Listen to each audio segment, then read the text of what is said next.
Hi friend, Ambedkar Konaseema జిల్లా అంతర్వేది దేవస్థానం. ఇది బంగాళాఖాతం. ఎప్పుడు కూడా నిత్యము భక్తులతో మరి స్నానాలు చేసే ఈ యొక్క స్నానాల రేవు. ఇక్కడ స్నానం చేసి మరి శ్రీ లక్ష్మీనరసింహ స్వామి వారి టెంపుల్కి వెళ్ళి అక్కడ స్వామివారిని దర్శించుకునే ఈ యొక్క బంగాళాఖాతం. ఇక్కడ స్నానం చేస్తే ఎన్నో పుణ్యాలు, ఎన్నో లాభాలు ఉంటూ ఉంటాయని భక్తులు అనేక మంది చెప్పారు. మరి ఇది పరిస్థితి, ఇది సముద్రంలో లేదు, గోదావరి కంటే దారుణం. చూడండి ఫ్రెండ్స్, మోకాళ్ళ లోతు రాగిడి సముద్రం పక్కెళ్ళాలంటే భయం వేస్తుంది. చూడండి ఫ్రెండ్స్, ఎంత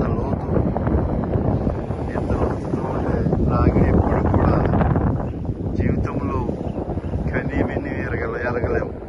మేము ఇక్కడే పుట్టాము, ఇక్కడే పెరిగాము, కానీ ఎప్పుడు కూడా ఈ విధమైన రాగిడితో మోకాళ్ళ లోతు పైనే మరి ఇక్కడ ఇలాగా వేయటం, ఈ సముద్రం ఎంత నిమ్మలంగా అయిపోవటం చాలా విచిత్రకరంగా ఉంది. సముద్రం చాలా వెనక్కి వెళ్ళిపోయింది.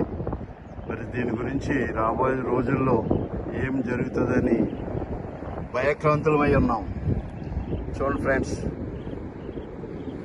ఎంత లోతు ఉందో. కొంచెం లోనికి వెళ్తే ఏం ప్రమాదం జరుగుతుందని మరి మేము వెళ్తలేదు. ఓకే ఫ్రెండ్స్, ఇది అంతర్వేది దేవస్థానం పుణ్యక్షేత్రంలో బంగాళాఖాతం.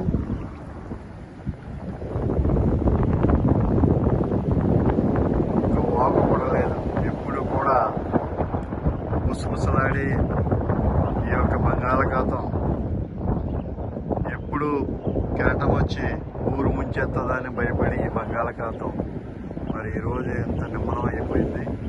చూడండి ఫ్రెండ్స్, ఒక పక్కన చూస్తే మరి గోదావరి చాలా ఉధృతంగా ఉంది. పంటలు కూడా ఆపేయటం జరిగింది. అక్కడ అంత ఉధృతంగా ఉండి ఇక్కడ ఇంత నిమ్మలం అయిపోవటం చాలా విచిత్రంగా ఉంది ఫ్రెండ్స్.